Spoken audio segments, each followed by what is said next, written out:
Un humoriste juif bien connu disait que les deux seules choses dont l'homme soit sûr, c'est la mort et les apôts directs. Non, je ne devrais pas plaisanter car le sujet dont je vais vous parler est par définition triste, il s'agit de la mort. La Torah exprime le caractère inexorable de la mort à travers ce célèbre verset « Tu es poussière et tu retourneras à la poussière ». Comment le judaïsme comprend-il la mort ? Comment, à travers les siècles, se sont mis en place les rituels funéraires auxquels, dans les moments de douleur, nous nous découvrons tous si attachés. Je vais essayer de mettre de l'ordre avec vous dans des connaissances que vous avez probablement déjà. Et tout d'abord, à partir de quand une personne est-elle considérée comme morte ? La question a pris, on le sait, une acuité toute particulière avec les progrès récents de la médecine. La mort est définie par l'arrêt complet des trois fonctions vitales, respiratoires, cardiaques et cérébrales. Ainsi, une personne dans un coma profond, même dépendant d'une machine de survie, est considérée selon la halakha, selon les règles religieuses, comme vivante. Profitons-en pour rappeler que toute forme d'euthanasie est interdite par la loi juive. Une fois la mort constatée, tout se passe très rapidement. Rapidement, oui, car on s'efforce de laisser le moins de temps possible le corps sans sépulture.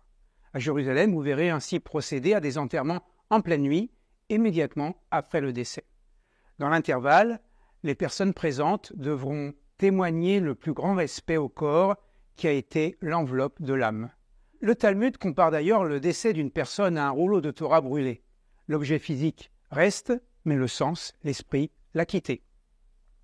Cette conception est liée au principe de kavod hamet, respect du mort, une notion fondamentale dans le judaïsme qui a en horreur l'exposition d'un cadavre. Le corps humain ne doit faire l'objet d'aucune forme de dégradation.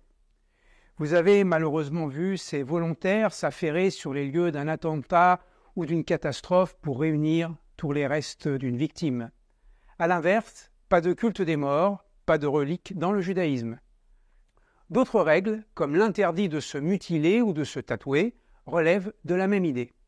Nous ne disposons pas de notre corps, comme si nous n'en étions en quelque sorte que des locataires. Dans le même esprit encore, le judaïsme s'oppose a priori à toute autopsie, de même qu'à tout don d'organes, afin de conserver l'intégrité du corps. Cette conception va inspirer l'ensemble des rites à accomplir jusqu'à l'enterrement. Le corps est recouvert d'un drap blanc.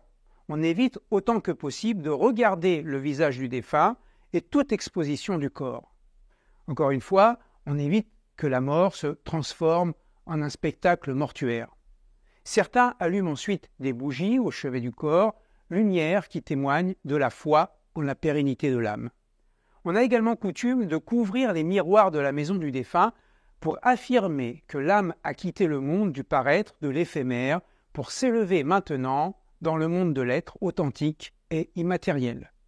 Depuis le décès et jusqu'à l'enterrement, à la maison comme à l'hôpital, le corps est veillé, jour et nuit, par la lecture en boucle du livre des psaumes.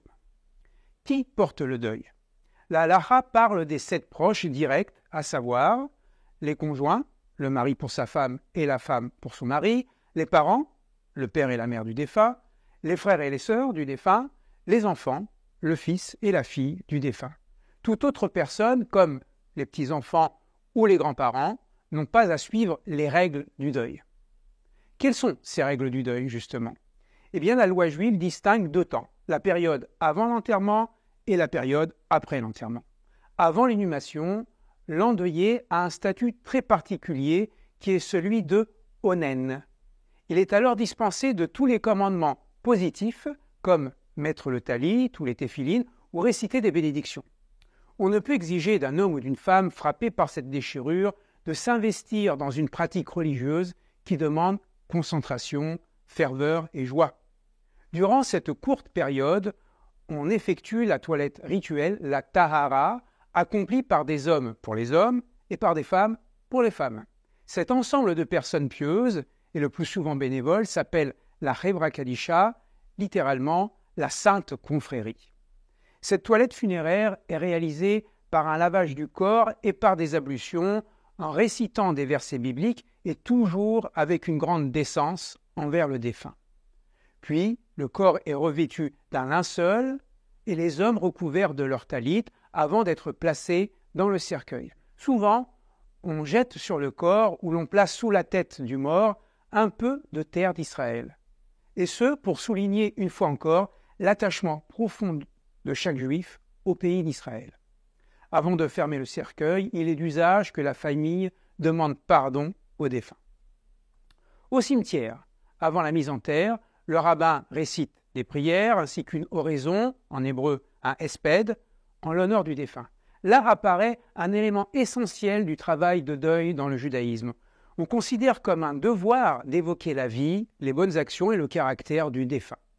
À partir de l'enterrement, l'habitude se prend de systématiquement ajouter à l'évocation du mort la formule Zichrono livracha, et par écrit Zal, qui signifie que l'évocation de son souvenir soit pour nous source de bénédiction. On procède à la mise en terre et chaque assistant jette un peu de terre en référence au célèbre verset de la Genèse selon laquelle l'homme est poussière et il retourne à la poussière. C'est pour cela que seul l'enterrement est licite pour le judaïsme qui interdit la crémation ou l'immersion en mer. C'est immédiatement après la mise en terre au sommet de la douleur que les endeuillés récitent le Kaddish ou prière de sanctification. Un mot sur ce Kaddish justement, beaucoup de personnes pensent que le Kaddish serait une prière pour les morts. C'est faux. Cette prière est certes récitée par les endeuillés, mais pas seulement, et loin s'en faut. En fait, cette prière est une sanctification du nom de Dieu. Elle ne mentionne jamais la mort ni le mort. Je vous renvoie à un clip de cette série sur le Kaddish spécifiquement.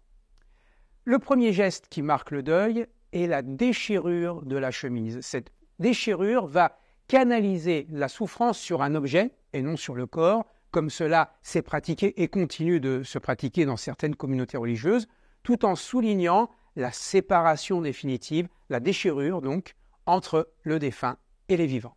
Une manière de dire aux endeuillés, séparez-vous de la mort, choisissez la vie, car la vie du défunt continue à travers vous.